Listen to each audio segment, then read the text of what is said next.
Welcome to Washington Today for Monday, April 24th, 2023. I'm Gary Sterkoff. Thanks a lot for joining us today. Secretary of State Antony Blinken has announced a ceasefire between warring military factions in Sudan. The announcement comes after the successful evacuation of U.S. diplomatic staff in Khartoum over the weekend. On Capitol Hill, the House plans to vote this week on the Republicans' bill that links a debt ceiling increase with spending cuts. But President Biden isn't budging on his position to not tie the two together. And the three Tennessee state lawmakers who faced expulsion after participating in gun control protests at the state capitol after last month's shooting in Nashville visited the White House today. The three lawmakers will be asking President Biden to declare a public health emergency on gun violence. We begin here in Washington at the State Department, and here's the official statement from Secretary Blinken. Following intense negotiation over the past 48 hours, the Sudanese Armed Forces, or SAF, and the Rapid Support Forces, or RSF, have agreed to implement a nationwide ceasefire starting at midnight on April 24th to last for 72 hours. During this period, the United States urges the SAF and RSF to immediately and fully uphold the ceasefire. To support a durable end to the fighting, the United States will coordinate with regional and international partners and Sudanese civilian stakeholders to assist in the creation of a committee to oversee the negotiation, conclusion, and implementation of a permanent cessation of hostilities and humanitarian arrangements in Sudan. We will continue to work with the Sudanese parties and our partners toward the shared goal of a return to civilian government in Sudan. That's the official statement from Secretary of State Antony Blinken on a ceasefire in Sudan, where warring military factions have been going at it for several days. Now, earlier today, the Secretary talked about the evacuation of U.S. diplomatic staff in Khartoum. On Saturday, I directed the temporary suspension of operations at Embassy Khartoum, and we conducted a successful operation to safely evacuate all U.S. Embassy personnel and their dependents. I want to reiterate my appreciation for the leadership of Ambassador John Godfrey and the entire embassy team who managed the consolidation of our people and the necessary preparations for the evacuation under a very fluid security situation, even as they were tirelessly working to broker an ceasefire. I could not be prouder of our team, most of whom are now en route back to the United States.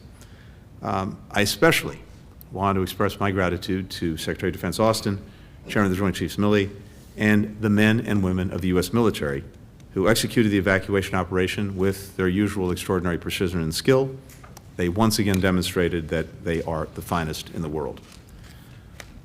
A decision to suspend operations at the embassy, remove our personnel from their assigned posts, is among the most difficult that any secretary has to make. But my first priority is the safety of our people, and I determined that the deteriorating security conditions in Khartoum posed an unacceptable risk to keeping our team there at this time. I want to be clear that even as we have temporarily suspended operations on the ground in Khartoum, our diplomatic and consular work in Sudan continues. Indeed, in just the last 36 hours since the embassy evacuation operation was completed, we've continued to be in close communication with U.S. citizens and individuals affiliated with the U.S. government to provide assistance and facilitate available departure routes for those seeking to move to safety via land, air, and sea. This includes Americans who are traveling overland in the UN convoy from Khartoum to Port Sudan. We also continue to coordinate with allies and partners who are conducting their own operations and to leverage those efforts to include Americans. We're taking further steps to support Americans and are exploring options to return a diplomatic and consular presence to Sudan as soon as possible. We've also continued to engage directly with General Burhan and General Hamedi to press them to extend and expand the Eid ceasefire to a sustainable cessation of hostilities that prevents further violence and upholds humanitarian obligations. The Sudanese people are not giving up on their aspirations for a secure, free, and democratic future. Neither will we. The United States will work with all parties in coordination with regional and international partners to bring an end to the fighting and a return to the transition to a civilian government. Kenya, under President Ruto, has been a strong partner in this effort. And indeed, Kenya is a security leader throughout the region.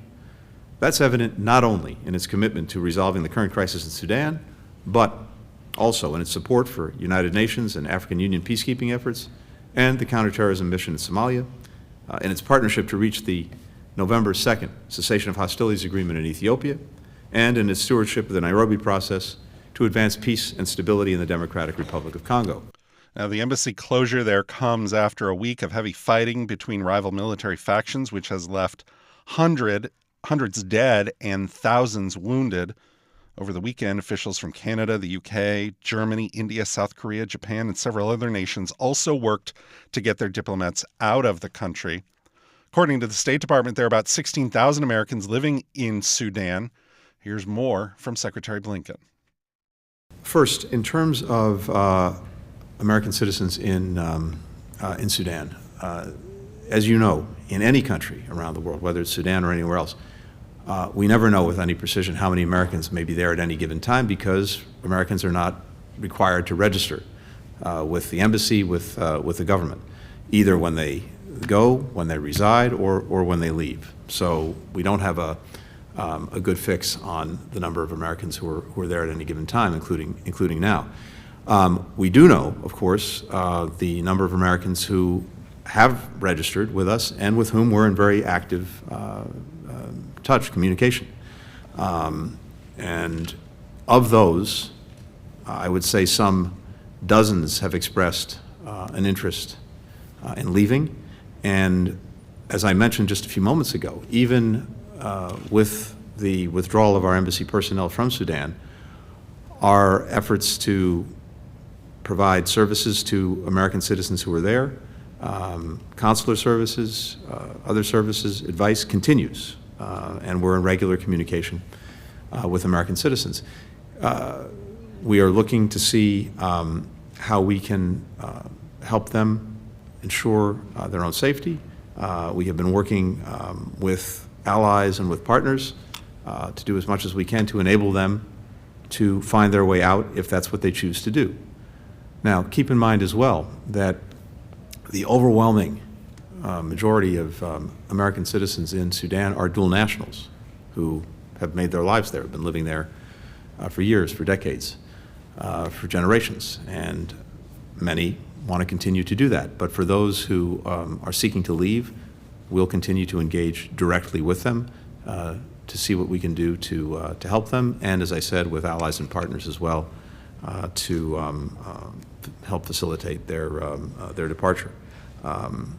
And this is going to be an ongoing process. Secretary of State Antony Blinken speaking to the media before he announced a ceasefire between the two military factions in Sudan. You can see all of that event at cspan.org. On Capitol Hill, Congress returns to work tomorrow. The House plans to vote later this week on Speaker Kevin McCarthy's bill that will increase the federal debt limit and slash government spending. At today's White House briefing, Press Secretary Karine Jean-Pierre talked about that bill, and she also reiterated the president's stance on the debt ceiling talks. Look, we've been very clear. We're not going to negotiate over avoiding default. We've been very clear about that. The administration is going to have a conversation with leaders over the budget, over the spending cuts. We've been very clear about that, and we have said that from the beginning of this process. That look, we'll have that conversation. But when it comes to default, when it comes to their constitutional duty, that is something that they can do today. They can actually deal with something that would be devastating if they didn't take action, right? Now, when it comes to what we have seen them put forward, 22% cut on education, on veterans, on Meals on Wheels, on food safety, on law enforcement, all of those things are devastating to workers, seniors, to our children, to working families, and clearly they showed us what their value were. But what they have done is they have put those two things together, the debt ceiling and spending cuts, and we have always been very clear, Zeke. We have been very, very clear. We are not going to negotiate when it comes to the full faith and credit of this nation. And they are holding that hostage currently. They're holding the economy hostage. And so, look, they have to, we're not negotiating over that, and they have to avoid default. It's very clear. It's very clear. They need to make sure that we're not put in a situation where our economy could be put at risk. Treasury Secretary Janet Yellen has said that without a debt ceiling hike, the government could default on its bills sometime between June and September. That could set off serious global economic consequences. Here's more from the White House. Thanks, Karine. I want to follow up on what Zeke asked there. Senator Klobuchar on CNN yesterday said that President Biden should sit down and negotiate with the Speaker on the budget, but also made clear that the spending cuts and should not be tied to the debt ceiling. And so would President Biden sit down with McCarthy to debate, to negotiate their different budget proposals, or what is the position? So I want to be very clear here. The House Republicans' position is unless the President and the Senate agree to their entire agenda, that they're going to default and crash the economy. And that is dangerous. That is something that we're going to continue to call out, and it is unreasonable to do. We have been very clear. There will not be any negotiation around the debt ceiling, right? This is something that is their constitutional duty to do. They've done it 3 times. You've heard me say it over and over again. They did it 3 times in the last administration, and they should do it now. And look, every Republican that votes for this bill that Speaker McCarthy and MAGA Republicans have put forth, they're voting for cutting costs on veterans. They're voting for cutting costs on education. I just laid out at the top of the briefing what that would mean. 60,000. I mentioned 60,000 teachers. I mentioned how many kids it would affect. And so that's what they would be voting for, against those things that American families need. And we're talking about programs that they need to meet ends meet. And so we've been very, very clear. It is unreasonable to put forth what they did last week. It is cruel. That piece of legislation is cruel. And so they need to really make sure that we don't go into default. And that's what they're asking to do. They're asking to hold our economy hostage and go into default, and that's something that we're going to continue to call out. Now, last week you didn't seem to rule out the possibility, though, of President Biden sitting down with McCarthy at some point. Is that something you're open to? So look, again, House Republicans must avoid default. Been very clear, and that is within their power to do at any moment. That is within their power to do at any moment, and so that's what we're expecting them to see. White House Press Secretary Karine Jean-Pierre. In spite of the White House position, New York Republican Anthony D'Esposito says he thinks Speaker McCarthy's bill is the right approach. I've had conversations with a lot of my New York colleagues over the weekend. We've spoken with leadership, and we're looking forward to the Limit, Save, Grow Act of 2023. It has the potential to put $4.5 trillion back to taxpayers and back into our economy. We've seen over the last few months, as our speaker has said, that the president has just ignored the opportunity to sit down, negotiate, and have a conversation with our leadership. And quite frankly, they've done a great job as, trying to cause havoc and create fear about defaulting. But the only ones that have been working to find a solution are the Republicans. That's New York Republican Anthony D'Esposito on Fox News on Monday. And USNews.com writing today that the House Republican bill is, quote, dead on arrival in the Senate, but its approval in the lower chamber is key for Speaker McCarthy, who has railed against President Biden's unwillingness to negotiate spending cuts tied to a debt ceiling increase while ramping up calls for another meeting in recent days. And with more on what's in the Republican bill and the stakes for Speaker McCarthy, we talked to Politico congressional reporter Daniela Diaz. We are expecting probably the busiest week in Washington. This week, McCarthy's biggest hurdle since he became Speaker in January, which is him trying to pass this huge package through the House that would address the debt limit for the next year. Lots of things that are part of these negotiations. It would cap spending limits to 2022 fiscal spending year.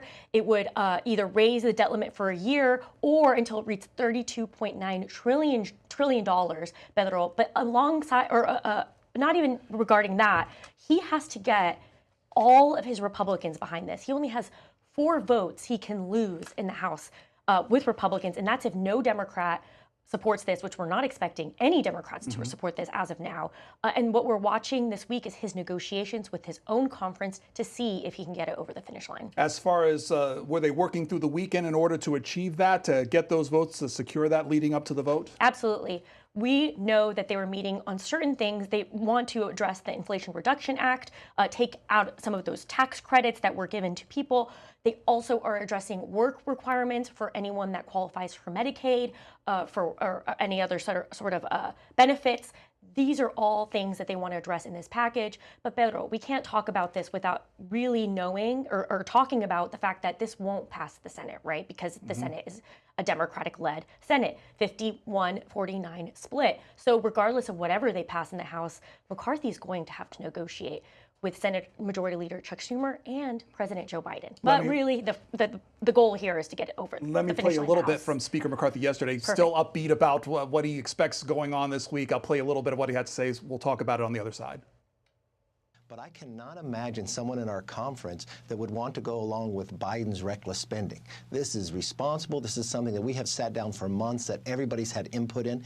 It's not where everybody gets 100% of what they want. But when we send this to the Senate, we're showing that, yes, we're able to raise the debt ceiling into the next year. But what we're doing is we're being responsible fiscally and bringing our house back in order. It doesn't solve all of our problems, but it gets us on the right path. And this gets us to the negotiating table, just as government and America expects us to do. So do you feel that you can hold a vote this upcoming week? What are your plans? We will hold a vote this week, and we will pass it, and we will send it to the Senate. So there's the confidence factor from Speaker McCarthy. In reality, then, who are the ones to watch in the House side that still might be holdouts here? The House Freedom Caucus. These are the group of really conservative members, the Thomas Masseys, the Matt Gaetz, the, now Marjorie Taylor Greene being a very strong McCarthy ally, but that is the group I'm talking about. They want stronger work requirements. They want stricter enforcement for benefits in the United States. They want that all included in this language for this proposal. So we're going to watch whether he can reach those negotiations with those members. So those are the ones to watch. Have they telegraphed anything of where they are right now? There's a small group that aren't sure where they are. I'm speaking specifically about Tim Burchett, who has a member that is quite a character, really interesting member. He has said he doesn't know where he is. Now, another member that we should watch is Tony Gonzalez. He is holding up a separate set of bills on the border and border security for the debt limit proposal. He said that if this other set of bills to address border security does not go through or does not include legal immigration provisions that he wants included in this legislation that is currently being taken up by the House Judiciary Committee, then he won't vote for the debt proposal. And that is something that we're watching. We spotted him meeting with McCarthy in his office last week. So McCarthy is trying to get these votes. But again, can't emphasize enough, he only has a 4-vote margin here. And that's if no Democrats pass this. And then again, it could pass the House, but they still have to continue negotiating. No Senate, or at least on the Senate side, you saw a little bit of support from Joe Manchin. But as far as Democrats are concerned on the Senate side, no support for what we're seeing is coming out of the House. And Joe Manchin, as the sole Democrat that is praising McCarthy for this proposal and calling on President Joe Biden to negotiate with him, he's not going to get this over the finish line alone. They're going to need 60 votes in the Senate to pass this, Pedro, and right now they don't have that. And Senate Majority Leader McCarthy is saying that Senate Majority Leader Chuck Schumer is saying that he wants to negotiate, but he's leaving it to President Joe Biden to do that. And so far, they've only had that one meeting, if you remember, in January, McCarthy and Biden.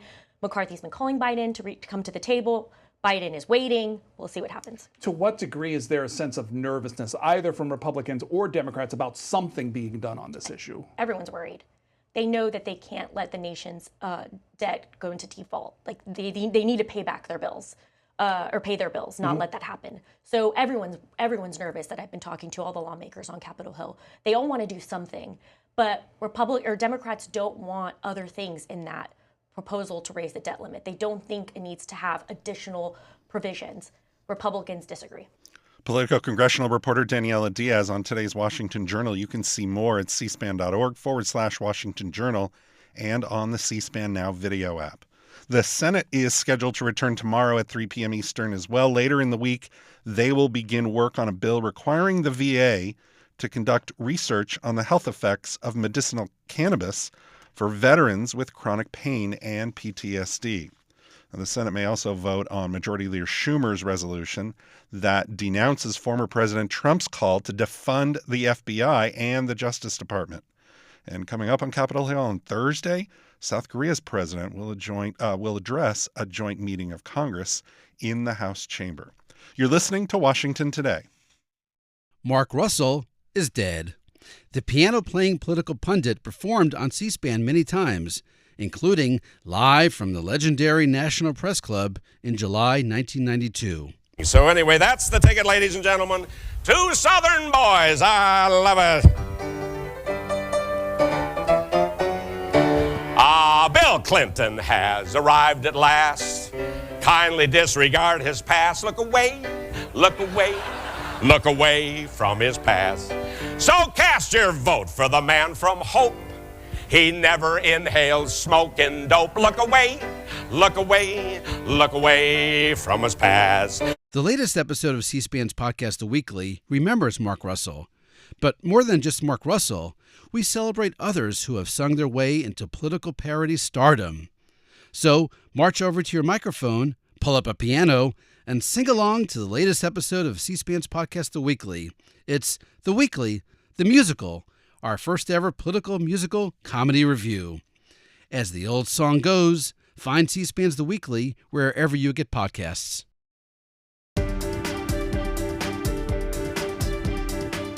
Welcome back to Washington Today. According to multiple news reports, Susan Rice, a senior advisor to President Biden, is stepping down from her post next month.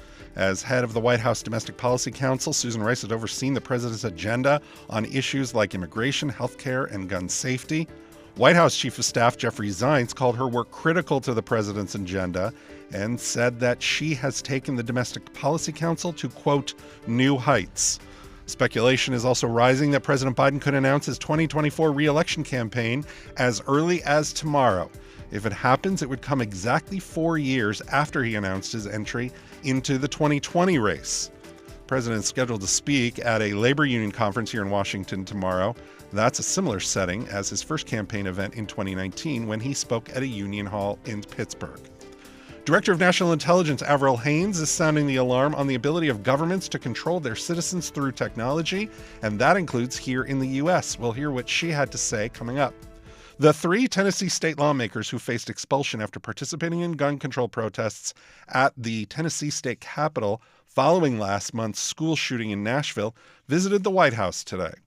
Known as the Tennessee 3, State Representatives Justin Pearson, Justin Jones, and Gloria Johnson, all Democrats, said they were planning to ask the president to declare a public health emergency on gun violence. Representatives Pearson and Jones were expelled from the state legislature after their protest, while Representative Johnson was not. The two were later reinstated by local officials. But here's President Biden talking in the Oval Office about their visit. Well, it's an honor to have you all 3 here. It really is. And I know you got a chance. The Vice President went down to see you. I'm sorry I couldn't be with her at the time, but, you know, you're standing up for our kids. You're standing up for our communities, safe communities, and democratic values. That's what it's all about. And you're all 3 of you speak so well about why you're doing what you did and why you continue to do it. And look, what the Republican legislature did was shocking, it was undemocratic, and it was without any precedent. But you turn it around very quickly. And look, we passed the most significant gun laws that have passed in 30 years, but there's more to do. What happened was that we made background checks and, you know, legislation, so-called red flag laws. But I signed the most extensive gun legislation in 30 years.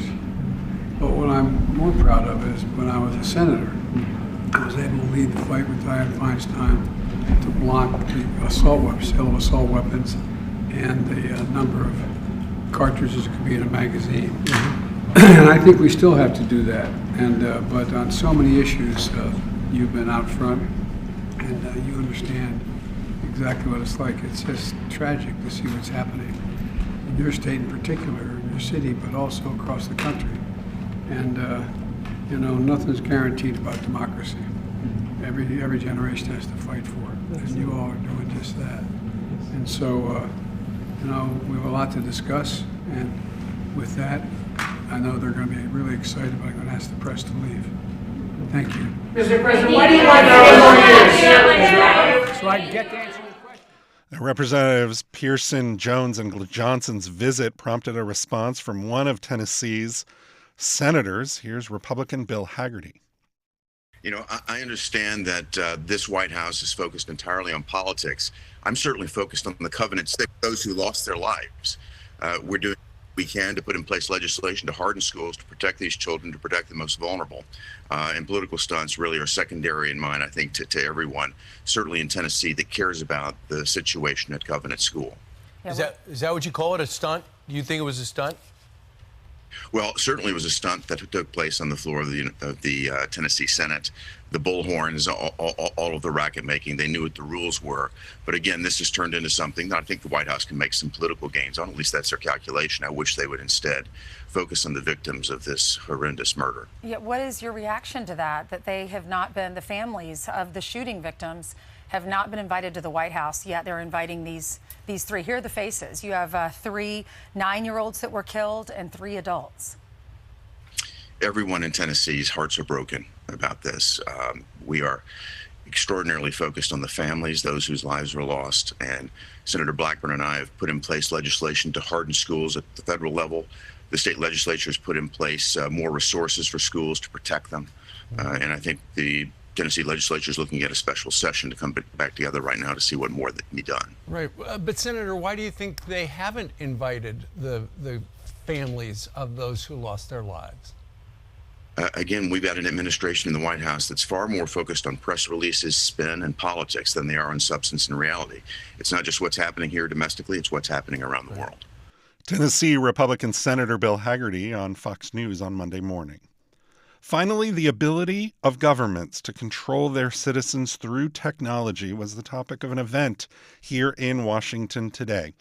It's known as digital authoritarianism, and it works not only through censorship and spreading disinformation, but also through collecting data on people while they're online and using social media.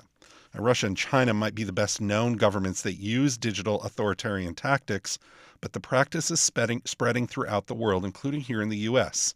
With more, here's Director of National Intelligence, Avril Haines. I think it's important for our voice to be heard on this too, to make it clear that it's not just the foreign secretary, in a sense, that cares about this issue, but it's also the security services that care about this issue. And I do care deeply about this issue. I, first of all, really believe it is a national security threat. And if you look at our annual threat assessment, we, for the first time, have a whole section on digital trends of authoritarianism. So that is something that we're highlighting.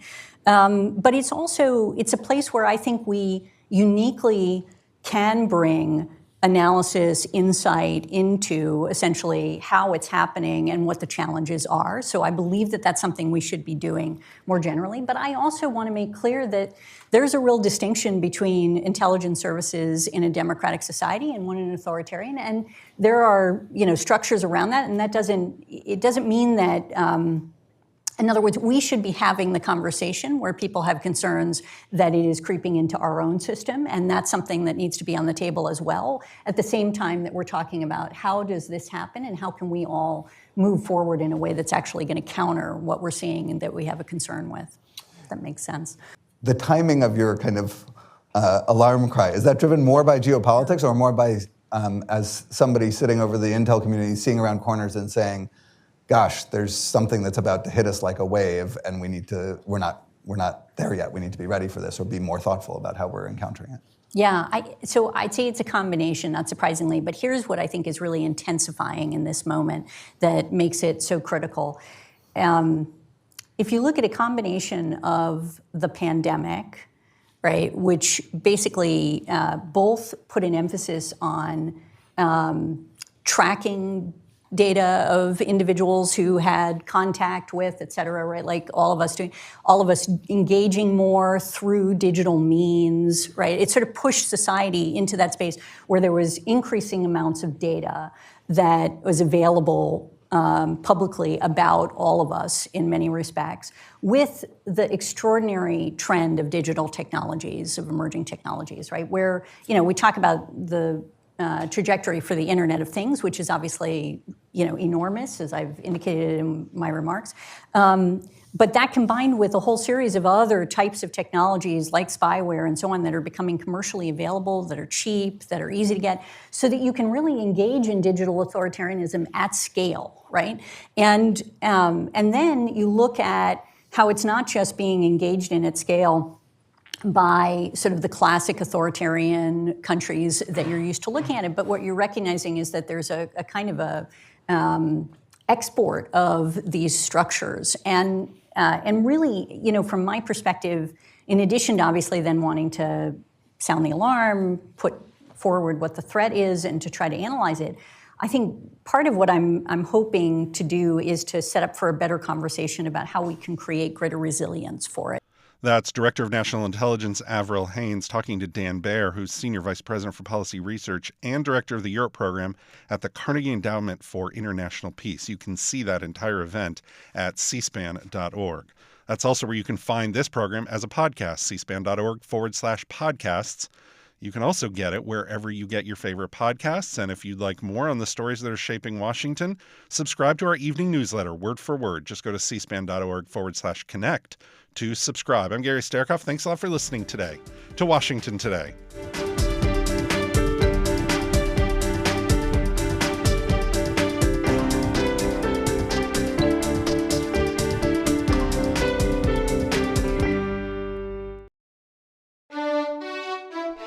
C-SPAN's Washington Journal. Every day we take your calls live on the air on the news of the day, and we discuss policy issues that impact you. Coming up Tuesday morning, psychologist and former Pennsylvania Republican Congressman Tim Murphy discusses the mental health crisis in the U.S. and his book, The Christ Cure. And The Nation magazine's Elie Mystal talks about legal and political news of the day. Watch Washington Journal live at 7 Eastern Tuesday morning on C-SPAN or on C-SPAN Now, our free mobile app. Join the discussion with your phone calls, Facebook comments, texts, and tweets.